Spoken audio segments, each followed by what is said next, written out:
થઈ રહ્યું હોય ત્યારે આપણે એ બેનને વીર તાળીથી વધાવીશું. વીર તાળી.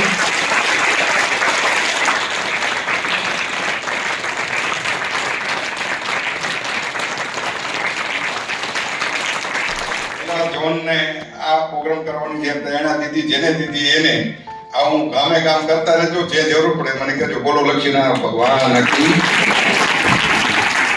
શ્રી અખિલ ભારતીય કચ્છ કળા પાટીદાર સમાજની અગત્યની પાંખ એવી મહિલા પાંખ, અને એમાં પશ્ચિમ કચ્છ એટલે આપણે જાણીએ છીએ કે પશ્ચિમ કચ્છ હોય એટલે આખું ભારત આવી જાય. કારણ કે ભારત આખાની અંદર જે વસતા પાટીદારો છે એ લગભગ તમામ પશ્ચિમ કચ્છમાંથી રહેલા છે. એટલે આપણામાંથી જે ઉર્જા નીકળશે, આપણામાંથી જે શૌર્ય નીકળશે એ આખા ભારતની અંદર પ્રસરશે એવી સમાજને પૂરી શ્રદ્ધા અને વિશ્વાસ છે. આ શિબિરના કાર્યક્રમમાં મંચસ્થ મહાનુભાવોને આપ સૌ જ્યારે આ શૌર્ય સંસ્કરણ જે આપણી તાકાતને અંદરથી જો નિખારવાની વાત છે, જરૂર છે આજને આ સમાજને. સાહેબે જેમ કીધું કે ધર્મ ટકાવવો હશે, વડીલે જેમ કીધું કે સનાતન ધર્મને ટકાવવો હશે તો નારી શક્તિને આગળ આવવું પડશે. આપણી કુળદેવીમાં ઉમિયા આપણે રોજ એમના દર્શન કરીએ છીએ. એમની હાથની અંદર શું છે? આપણે એમના દર્શન માત્રથી ખબર પડે કે નારીની અંદર તાકાત છે, શક્તિ છે, અને સંરક્ષણ માટે, ધર્મને ટકાવવા માટે હથિયાર પણ ઉપાડવા પડે તો પણ ઉપાડવાની તાકાત એનામાં છે. એટલું જ એનામાં માતૃત્વ ભરેલું છે. આવી નારીઓનું જ્યારે આ શિબિર ભરાતી હોય અને આ શરૂઆત પશ્ચિમ કચ્છથી થતી હોય, ખરેખર ગૌરવની વાત છે. અને આ જે વડીલે કીધું કે ઝોનમાં તમામ ગામની અંદર આવી શિબિરો થાય. અને અર્ચનાબેન તો આવ્યા છે, આપને ટ્રેનિંગ આપશે, જરૂર પડશે ત્યારે બોલાવશું, ફરી પાછા આવશે. પણ આપણામાંથી 10 અર્ચનાબેનોને તૈયાર થઈ અને પશ્ચિમ કચ્છની અંદર ફરવાનું. તો આ ખરી અર્થમાં આ શિબિરનું આગળ જે કાર્ય આ બહેનોએ પકડ્યું છે આ સાર્થક થશે. આપણે એક વખત થોડી ઠંડી છે, પણ આજે જ્યારે મૂળ શિબિરનો હેતુ જે છે એ આપણી તાકાતને નિખારવાનો છે, ત્યારે આપણે જયઘોષ કરી અને હું મારી વાણીને વિરામ આપીશ. રત્નાબેન, આપનું સ્વાગત છે. બધા સ્ટેજ ઉપર વિરાજમાન મહાનુભાવો તેમજ ગામે ગામથી પધારેલ દીકરીઓ, બહેનો સર્વને સ્વાગત કરું છું. હવે સૌપ્રથમ તો હું કહીશ કે આ રતનસિંહ બાપા છે ને એ હંમેશા એમ કે દીકરીઓને આગળ લઈ આવો, દીકરીઓને આગળ લઈ આવો. હું પોતે તમને જેટલો જોશે એટલો સપોર્ટ કરીશ. તો બાપા આજે અમે તમારું આ જે શબ્દ હતા ને આ સાર્થક કર્યા છે.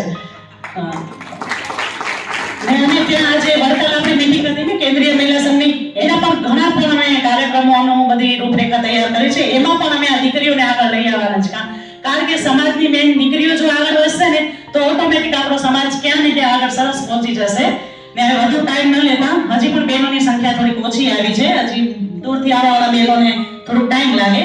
એટલે પછી આપણે કીધું પ્રોગ્રામ ચાલુ કરી દઈએ, એટલે આપણે આપણો પ્રોગ્રામ ચાલુ કરીશું. આપ સૌ પધાર્યા તે બદલ આપ સૌનો ધન્યવાદ. દેવી સર્વભૂતેષુ શક્તિરૂપેણ સંસ્થિતા નમસ્તસ્યૈ નમસ્તસ્યૈ નમસ્તસ્યૈ નમો નમઃ.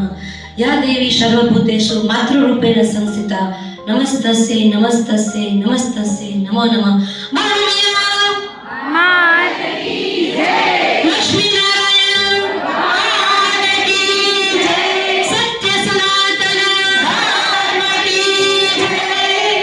મંચસ્થ બિરાજમાન વડીલો, માતાઓ અને સામે જે દીકરીઓ બેઠી છે, આપ સૌના ચરણોમાં મારા વંદન.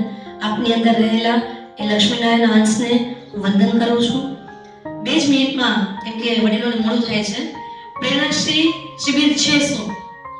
તો કે શક્તિ રાવણ પાસે હતી, કંસ પાસે પણ હતી. શક્તિની સાથે સાથે સમજણ હોવી જરૂરી છે. અને આપણો ઉદ્દેશ્ય છે સ્વજાગૃતિ, પરિવાર જાગૃતિ અને સમાજ જાગૃતિ. જો હું મારી જાત માટે જાગૃત નથી તો તો મારા પરિવાર માટે જાગૃત કઈ રીતે થઈશ? એટલે પહેલા આપણે સ્વ માટે જાગીએ, પરિવાર માટે જાગીએ, અને જે વ્યક્તિ પોતાની માટે અને પરિવાર માટે જાગૃત થયેલી છે એ સમાજ માટે કાર્ય કરી શકે. હું ખાલી એક જ વસ્તુ કહું છું, તમે મને ઉડાડી છે ને, આ તમે મને ઉડાડી છે, આવો આપણે સૌ સાથે મળી એવો પ્રયાસ કરે કે કોઈની આ નીકળે નહીં.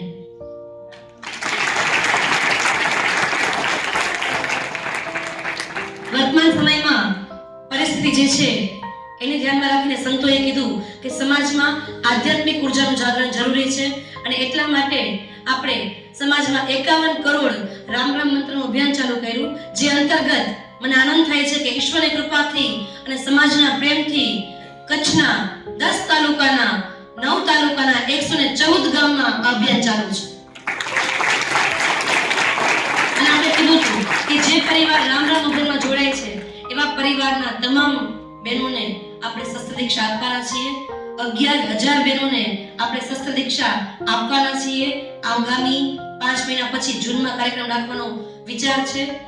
હું એટલું જ કહીશ કે તમે અહીં આવેલા છો, પણ સૌથી પહેલા આપણે ધન્યવાદ ઈશ્વરનો કરીએ. માતા પિતા છે તો આપણે છીએ, બીજું કઈ કરીએ કે ન કરીએ, જીવનમાં ભાગવાની ભૂલ ક્યારેય ન કરીએ. આ બધા ઉદ્દેશોને લઈને આપણે આ પ્રેરણા શિબિર કરીએ છીએ.